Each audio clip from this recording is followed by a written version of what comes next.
നമസ്തേ, ഞാൻ ശിവൻ, പാല brilliant studies സെൻറ്ററിൽ നിന്നും. കേരള മെഡിക്കൽ അലോട്ട്മെൻറ്റ് MBBSൻ്റെയും BDSൻ്റെയും രണ്ടാം ഘട്ടം ഓപ്ഷൻ കൺഫർമേഷൻ നിർബന്ധം. നീറ്റ് 2023 മാർക്കിൻ്റെ അടിസ്ഥാനത്തിൽ Kerala medical rank list Kerala entrance commission തയ്യാറാക്കുകയും കേരളത്തിലെ 12 ഗവൺമെൻറ് മെഡിക്കൽ കോളേജുകളിലെയും 18 സ്വകാര്യ മെഡിക്കൽ കോളേജുകളുടെയും MBBSൻ്റെയും അതുപോലെ തന്നെ BDSൻ്റെ 6 ഗവൺമെൻറ് കോളേജുകൾ, 20 സ്വകാര്യ ദന്തൽ കോളേജുകളുടെയൊക്കെ അലോട്ട്മെൻറ്റുകൾ ഒന്നാം ഘട്ടം നടക്കുകയും അലോട്ട്മെൻറ്റ് ലഭിച്ച വിദ്യാർത്ഥികൾ അതാത് കോളേജുകളിൽ ചെന്ന് എല്ലാ സർട്ടിഫിക്കറ്റുകളും നൽകി അഡ്മിഷൻ പൂർത്തിയാക്കുകയും ചെയ്തു. അവർക്ക് കിട്ടിയ പോയി ചേർന്ന കോളേജിനേക്കാളും മുകളിലുള്ള പ്രിഫറൻസ് ഓർഡറിൽ മുകളിലുള്ള കോളേജുകളിൽ കിട്ടണമെങ്കിൽ ഇപ്പോൾ ഓപ്ഷൻ കൺഫർമേഷൻ നിർബന്ധമാണ്. കേരള മെഡിക്കൽ റാങ്കിൻ്റെ അടിസ്ഥാനത്തിൽ ഗവൺമെൻറ് MBBS അല്ലെങ്കിൽ സ്വകാര്യ MBBS അല്ലെങ്കിൽ BDS സീറ്റുകളൊക്കെ നമ്മൾ ഓപ്ഷനിൽ വെച്ചിരുന്നു. ഒന്നാം ഘട്ട അലോട്ട്മെൻറ്റിൽ യാതൊരുവിധ അലോട്ട്മെൻറ്റുകളും കേരള മെഡിക്കൽ അലോട്ട്മെൻറ്റിൽ ലഭിച്ചില്ല. അവർക്ക് ഈ രണ്ടാം ഘട്ട അലോട്ട്മെൻറ്റിൽ ഗവൺമെൻറ് മേഖലയിലോ സ്വകാര്യ മേഖലയിലോ അവരുടെ പ്രിഫറൻസ് ഓർഡറിൽ ഒരു സീറ്റെങ്കിലും ഈ രണ്ടാം ഘട്ടത്തിൽ ലഭിക്കണമെങ്കിൽ, ഇനി മൂന്നാം ഘട്ടത്തിലാണെങ്കിലും അവരെ പരിഗണിക്കണമെങ്കിൽ ഇപ്പോൾ ഓപ്ഷൻ കൺഫർമേഷൻ നിർബന്ധമാണ്. ധാരാളം ഓപ്ഷൻസ് കൊടുത്തിരുന്നു, ഒന്നാം ഘട്ടത്തിൽ ഓപ്ഷൻസ് കൊടുത്തിരുന്നു. ഈ ഘട്ടത്തിൽ എന്നെ പരിഗണിക്കേണ്ടതല്ല, എനിക്കിനി മൂന്നാം ഘട്ടത്തിൽ എന്നെ പരിഗണിച്ചാൽ മതി എന്ന് പറയാനാവില്ല. ഇപ്പോൾ ഓപ്ഷൻ കൺഫർമേഷൻ നടത്തിയാലേ ഈ രണ്ടാം ഘട്ടത്തിലും ഇവിടെ നമുക്ക് കിട്ടിയാലും കിട്ടിയില്ലെങ്കിലും മൂന്നാം ഘട്ടത്തിലും പരിഗണിക്കുകയുള്ളൂ. അതുപോലെ നമ്മളുടെ പ്രിഫറൻസ് ഓർഡറിൽ ഹയർ ഓപ്ഷൻസ് എന്ന് പറയുന്ന കോളേജുകളിലേക്ക്, അത് MBBS ആവാം, BDS ആവാം, ഗവൺമെൻറ് മേഖലയാകാം, സ്വകാര്യ മേഖലയാകാം, അതിൽ പ്രിഫറൻസ് ഓർഡറിൽ കിട്ടിയതിനേക്കാളും മുകളിലുള്ളത് ആ ഹയർ ഓപ്ഷൻസിനെ റീഅറേഞ്ച് ചെയ്യാനും വേണ്ടാത്ത ഡിലീറ്റ് ചെയ്യാനും ഒക്കെയുള്ള അവസരമാണ് ഈ രണ്ടാം ഘട്ടം എന്ന് പറയുന്നത്. ഒന്നാം ഘട്ടത്തിൽ നമ്മൾ ചില കോളേജുകൾ മാത്രമേ കൊടുത്തിട്ടുണ്ടായിരുന്നുള്ളൂ, അല്ലെ ചിലർ ഓപ്ഷനേ കൊടുത്തില്ലായിരുന്നു. അങ്ങനെയുള്ളവർക്ക് പുതിയതായി ഓപ്ഷനുകൾ കൊടുക്കുവാൻ ഈ ഘട്ടത്തിൽ അവസരം ഉണ്ടായിരിക്കുകയില്ല. ഒന്നാം ഘട്ടത്തിൽ ഏതൊക്കെ ഓപ്ഷനുകൾ നമ്മൾ കൊടുത്തിരുന്നുവോ അതനുസരിച്ച് നമുക്ക് അഡ്മിഷൻ കിട്ടിയെങ്കിൽ അതിന് മുകളിലുള്ളതും, അഡ്മിഷൻ കിട്ടിയില്ല എങ്കിൽ നമ്മൾ ഏതൊക്കെയാണോ ഒന്നാം ഘട്ടത്തിൽ കൊടുത്തിരുന്നത് അവയെ മാത്രമേ ഈ ഘട്ടത്തിൽ നമുക്ക് റീഅറേഞ്ച് ചെയ്യാൻ, നമുക്ക് പ്രിഫറൻസ് ഓർഡർ മാറ്റി കൊടുക്കാം, ഡിലീറ്റ് ചെയ്യാം, ഒരെണ്ണമായിട്ട് നിലനിർത്താം. അതിനുള്ള അവസരമാണ് ഈ രണ്ടാം ഘട്ടം. അപ്പോൾ നമുക്കൊരു അഡ്മിഷൻ കിട്ടിയിട്ടുണ്ടെങ്കിൽ, നമ്മൾ പോയി ചേർന്നിട്ടുണ്ടെങ്കിൽ അതിനേക്കാളും താല്പര്യമുള്ളത് മാത്രമേ നിലനിർത്താവുള്ളൂ. അല്ലെങ്കിൽ ഈ രണ്ടാം ഘട്ടത്തിൽ നമുക്ക് മറ്റൊരു സീറ്റ് കിട്ടിയാൽ ആദ്യ ഘട്ടത്തിൽ കിട്ടിയ സീറ്റ് നഷ്ടപ്പെടും. കിട്ടിയാൽ മാത്രം നമ്മൾ ഓപ്ഷൻ കൺഫർമേഷൻ ചെയ്തു എന്ന് വിചാരിച്ചുകൊണ്ട് നമുക്ക് ആദ്യ ഘട്ടത്തിൽ കിട്ടിയ കോളേജ് നഷ്ടപ്പെടുന്നില്ല. പക്ഷേ ഓപ്ഷൻ കൺഫർമേഷൻ ചെയ്യുകയും നമ്മളുടെ ഓപ്ഷനുകൾ നിലനിൽക്കുകയും 26-ാം തീയതി പുതിയൊരു അലോട്ട്മെൻറ്റ് കിട്ടിയാൽ മാത്രം ആദ്യ ഘട്ടത്തിൽ നമ്മൾ ചേർന്ന സീറ്റ് നഷ്ടപ്പെടുകയും നമ്മൾ നിർബന്ധമായും രണ്ടാം ഘട്ടത്തിൽ കിട്ടിയ കോളേജിൽ ചേരാൻ നിർബന്ധിതരുമാകും. അതുകൊണ്ട് ഒന്ന്, ഓപ്ഷൻ കൺഫർമേഷൻ എന്നുള്ളത് നിർബന്ധമാണ്. രണ്ടാമത്, നമുക്ക് നിലവിലുള്ള പ്രിഫറൻസ് ഓർഡറിനെ നമ്മൾ കൃത്യമായി പഠിച്ച് കിട്ടിയതിനേക്കാളും നമുക്കിനി താല്പര്യമുള്ളത് മാത്രമേ വെക്കാൻ പാടുള്ളൂ. അങ്ങനെ ഈ രണ്ടാം ഘട്ട അലോട്ട്മെൻറ്റിൽ ഡീറ്റെയിൽസ് ആയിട്ടുള്ള നോട്ടിഫിക്കേഷനൂടെ നമുക്കൊന്ന് കണ്ണോടിക്കാം. MBBSൻ്റെയും BDSൻ്റെയും മാത്രമേ ഈ ഘട്ടത്തിലും അലോട്ട്മെൻറ്റിൽ ഉൾപ്പെടുത്തിയിട്ടുള്ളൂ. കഴിഞ്ഞ MBBSൻ്റെയും BDSൻ്റെയും അലോട്ട്മെൻറ്റിൽ ഇല്ലാതിരുന്ന കരുണ മെഡിക്കൽ കോളേജ് ഈ അലോട്ട്മെൻറ്റിലും ഉൾപ്പെടുത്തിയിട്ടില്ല. എന്നാൽ തിരുവനന്തപുരം SUT മെഡിക്കൽ കോളേജിൽ കൂടുതലായി ലഭിച്ച സീറ്റുകളിലേക്ക് ഇപ്പോൾ 100 സീറ്റുകൾ കൂടുതലായി ലഭിച്ചിരിക്കുന്നു. ആ 100 സീറ്റുകളിലേക്ക് അന്ന് SUT മെഡിക്കൽ കോളേജ് പ്രിഫറൻസ് ഓർഡറിൽ ഉള്ളവർക്ക് അതുകൂടി അലോട്ട്മെൻറ്റ് നടത്തും. എന്നാൽ SUT പുതിയതായി ഉൾപ്പെടുത്തുവാൻ ആർക്കും അവസരം ഉണ്ടായിരിക്കുന്നതല്ല.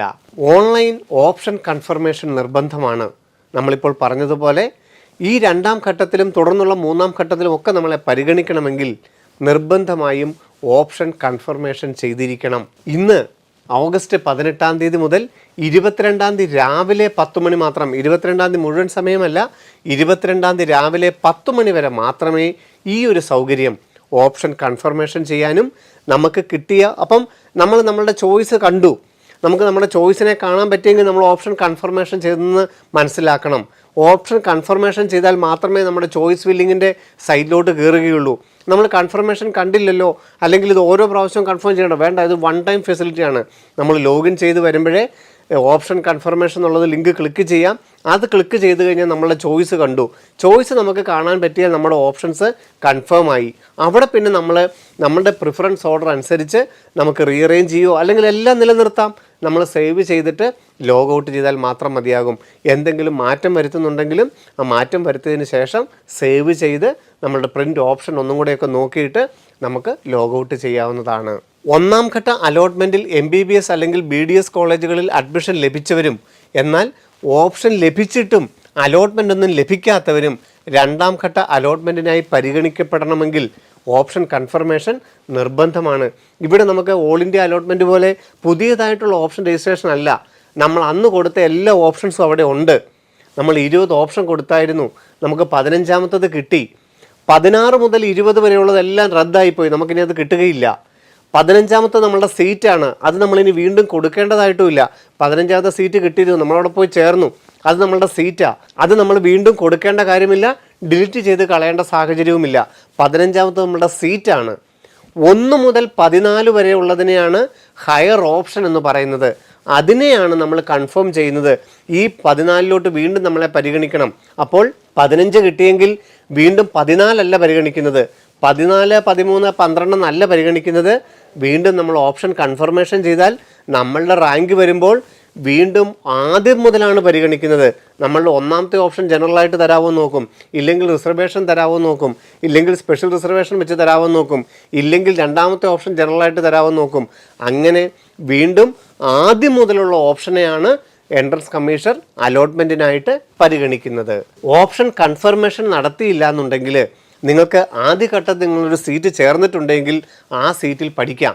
നമുക്കിപ്പോൾ ഒന്നാമത്തെ അലോട്ട്മെൻറ്റിൽ തന്നെ ഒരു സീറ്റ് കിട്ടി, ഇനി നമുക്ക് മറ്റ് സീറ്റുകളൊന്നും വേണ്ട, നമുക്ക് ഈ ഒന്നാമത് ഘട്ടത്തിൽ കിട്ടിയ കോളേജിൽ തന്നെ പഠിച്ചാൽ മതി എന്നുണ്ടെങ്കിൽ ഓപ്ഷൻ കൺഫർമേഷൻ ഒന്നും ചെയ്യണ്ട. ചെയ്താലും നമുക്ക് ബാക്കിയുള്ള സീറ്റുകളെല്ലാം ഡിലീറ്റ് ചെയ്തിട്ട് സേവ് ചെയ്താൽ മതിയാകും. അപ്പോൾ ഓപ്ഷൻ കൺഫർമേഷൻ ചെയ്തു, നമുക്ക് ആദ്യ ഘട്ടത്തിൽ കിട്ടിയത് തന്നെയാണ് വേണ്ടത്. എന്ത് ചെയ്യണം?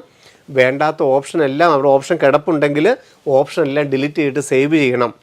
നമ്മുടെ ഒന്നാമത്തെ ഓപ്ഷൻ തന്നെ നമുക്ക് കിട്ടിയത്, നമ്മൾ കയറി ഓപ്ഷൻ കൺഫർമേഷൻ ചെയ്തു, എന്തെങ്കിലും കുഴപ്പമുണ്ടോ? യാതൊരു കുഴപ്പവുമില്ല. ഓപ്ഷൻ കൺഫർമേഷൻ ചെയ്യുന്നിടത്ത് യാതൊരു കുഴപ്പവുമില്ല. അവിടെ ചോയ്സ് ഉണ്ടോ ഇല്ലയോ, നമ്മുടെ പ്രിഫറൻസ് ഓർഡറിൽ ചോയ്സ് ഉണ്ടോ ഇല്ലയോ എന്നുള്ളത് മാത്രമേ പ്രസക്തമുള്ളൂ. നമുക്ക് ഇനി നമ്മളെ പരിഗണിക്കേണ്ടെന്നുണ്ടെങ്കിൽ നമ്മളുടെ ഓപ്ഷൻസിൻ്റെ അവിടെ ഒന്നും ഉണ്ടാകാൻ പാടില്ല എന്നുള്ളത് ഓർത്താൽ മതിയാകും.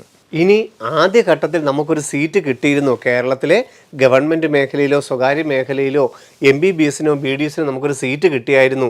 ഇപ്പോൾ നമുക്ക് തോന്നുന്നു ഇത് തുടർന്ന് കൊണ്ടുപോകേണ്ടതായിട്ടില്ല, അഗ്രികൾച്ചർ വെറ്റിനറി പോലെയുള്ളതിലോട്ട് നമുക്ക് മാറണം, അല്ലെങ്കിൽ ഓൾ ഇന്ത്യ തലത്തിലുള്ള MBBS BDSലോട്ട് നമുക്ക് മാറണം, അല്ലെങ്കിൽ ഈ വർഷം നമ്മൾ ഈ കേരള അലോട്ട്മെൻറ്റ് തുടരാൻ ആഗ്രഹിക്കുന്നില്ല.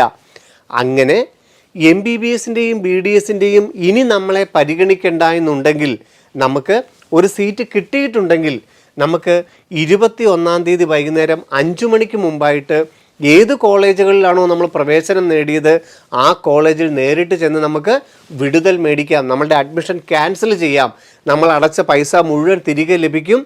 എൻട്രൻസ് കമ്മീഷണർ പേരിൽ അടച്ച 5000, അതുപോലെ 1 ലക്ഷം അല്ലെങ്കിൽ 5 ലക്ഷം രൂപ ഈ അലോട്ട്മെൻറ്റ് തീരുന്ന സമയത്ത് നമ്മളുടെ അക്കൗണ്ടിലേക്ക് തിരികെ വരികയും ചെയ്യും.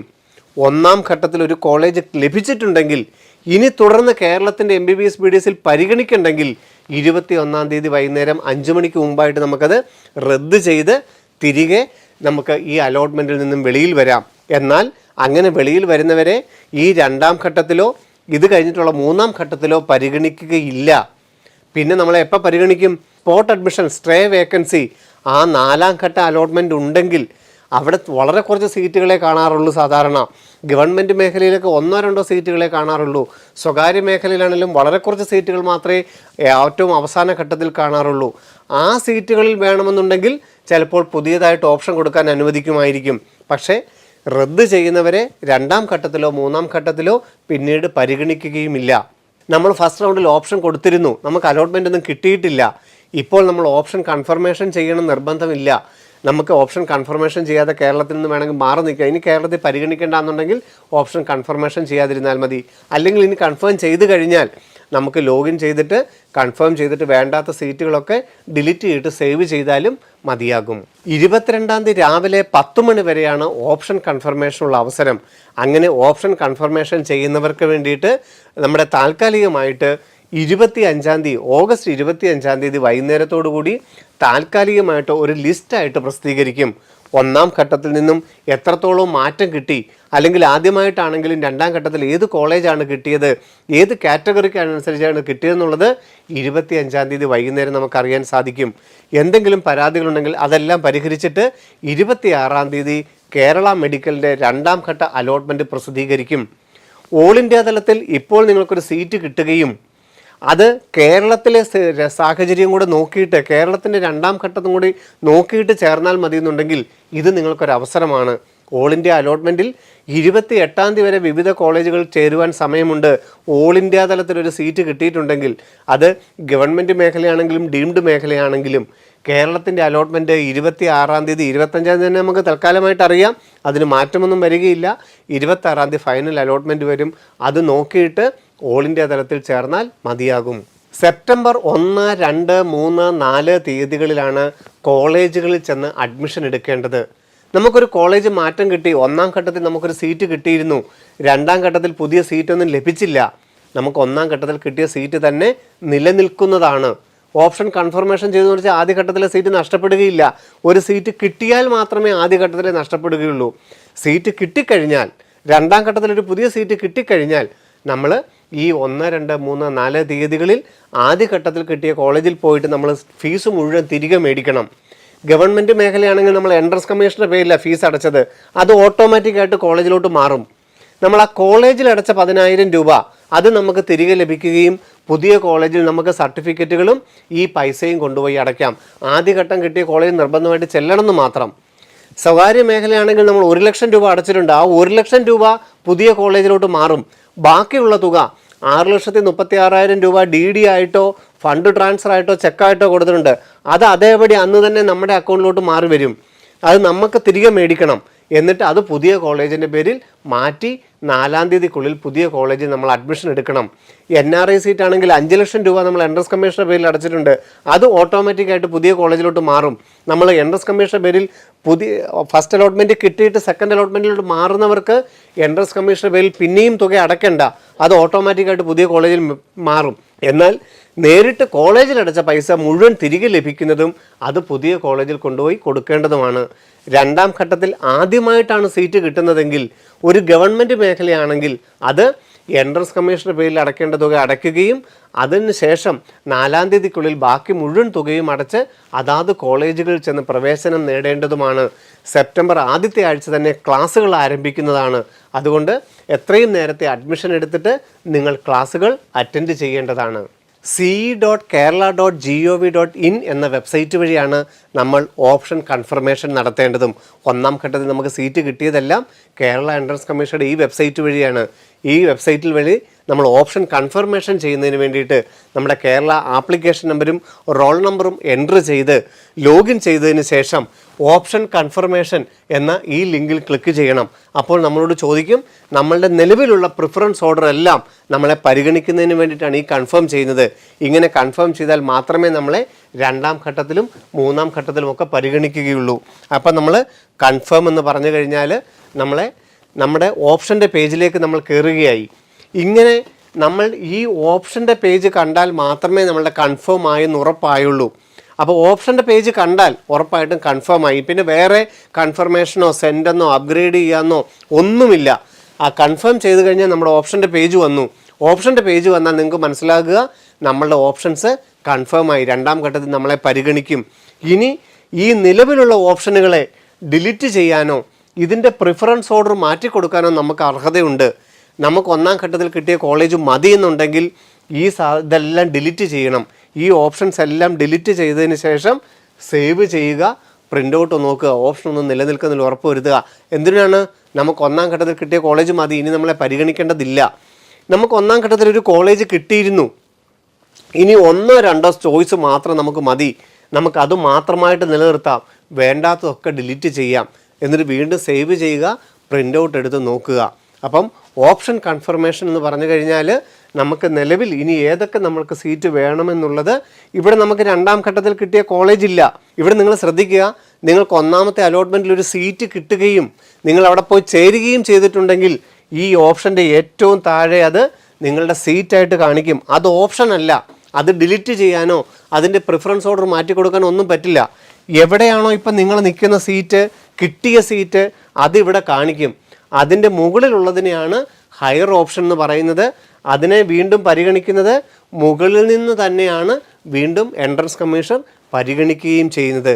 അപ്പം ഇതിവിടെ നമുക്ക് കിട്ടിയ സീറ്റ് ഇവിടെ കാണിച്ചിരിക്കുന്നതിൻ്റെ അർത്ഥം ഇതിൻ്റെ മുകളിൽ ഇനി നമുക്ക് ഏറ്റവും താല്പര്യമുള്ളത് മാത്രമേ കാണാൻ പാടുള്ളൂ എന്ന് മനസ്സിലാക്കാൻ വേണ്ടിയിട്ടാണ്. കേരള മെഡിക്കൽ അലോട്ട്മെൻറ്റിൻ്റെ MBBSൻ്റെയും BDSൻ്റെയും രണ്ടാം ഘട്ട അലോട്ട്മെൻറ്റിൻ്റെ ഓപ്ഷൻ കൺഫർമേഷനും ഈ ഒന്നാം ഘട്ടത്തിൽ കിട്ടിയ സീറ്റ് വേണ്ടാന്നുണ്ടെങ്കിൽ, ഇനി കേരളത്തിൽ പരിഗണിക്കേണ്ടെന്നുണ്ടെങ്കിൽ അത് റദ്ദ് ചെയ്യാനുള്ള അവസരമാണ് ഇപ്പോൾ നിലവിൽ വന്നിരിക്കുന്നത്. ഒന്നാം ഘട്ടത്തിൽ നമ്മൾ ഓപ്ഷനൊക്കെ കൊടുത്തിട്ട് നമുക്കൊരു പ്രവേശനം കിട്ടിയില്ല എന്നുണ്ടെങ്കിൽ വീണ്ടും ഈ ഘട്ടത്തിൽ പരിഗണിക്കണമെങ്കിലും ഓപ്ഷൻ കൺഫർമേഷൻ നിർബന്ധമാണ്. അതുകൊണ്ട് ഈ ഘട്ടത്തിൽ ഏതൊക്കെ കോളേജുകളിലോട്ട് നിങ്ങൾക്ക് താല്പര്യമുണ്ടോ അവയ്ക്ക് വേണ്ടിയിട്ട് നിങ്ങൾ ഓപ്ഷൻ കൺഫർമേഷൻ ചെയ്യുകയും നിങ്ങളുടെ ഓപ്ഷൻസ് എല്ലാം ശരിയാണെന്ന് ഉറപ്പ് വരുത്തുകയും ചെയ്യണം. നിലവിലൊരു സീറ്റ് കിട്ടിയിട്ടുണ്ടെങ്കിൽ അതിനേക്കാളും താല്പര്യമുള്ളത് മാത്രമേ നിങ്ങളുടെ ഓപ്ഷൻസിൽ ഉണ്ടാവാൻ പാടുള്ളൂ.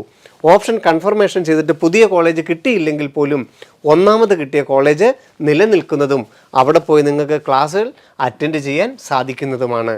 കേരളത്തിൻ്റെ മൂന്നാം ഘട്ടവും അതിനുശേഷം സ്റ്റേ വേക്കൻസിയും പിന്നീട് സെപ്റ്റംബർ അവസാന ഘട്ടങ്ങളിൽ നടക്കുകയും ചെയ്യും. വീണ്ടും നമുക്ക് കാണാം ബ്രില്യൻറ്റ് യൂട്യൂബ് ചാനൽ വഴി. നന്ദി, നമസ്കാരം. എൻട്രൻസ് സംബന്ധമായ വാർത്തകളും അപ്ഡേഷനുകളും ഏറ്റവും വേഗം ആധികാരികമായി അറിയാൻ ബ്രില്യൻറ്റ് സ്റ്റഡി സെന്റർ പാല യൂട്യൂബ് ചാനൽ സബ്സ്ക്രൈബ് ചെയ്യുക, ബെൽ ഐക്കൺ അമർത്തുക. ഈ വീഡിയോ മറ്റ് സുഹൃത്തുക്കളിലേക്കും ഷെയർ ചെയ്ത് നൽകുക.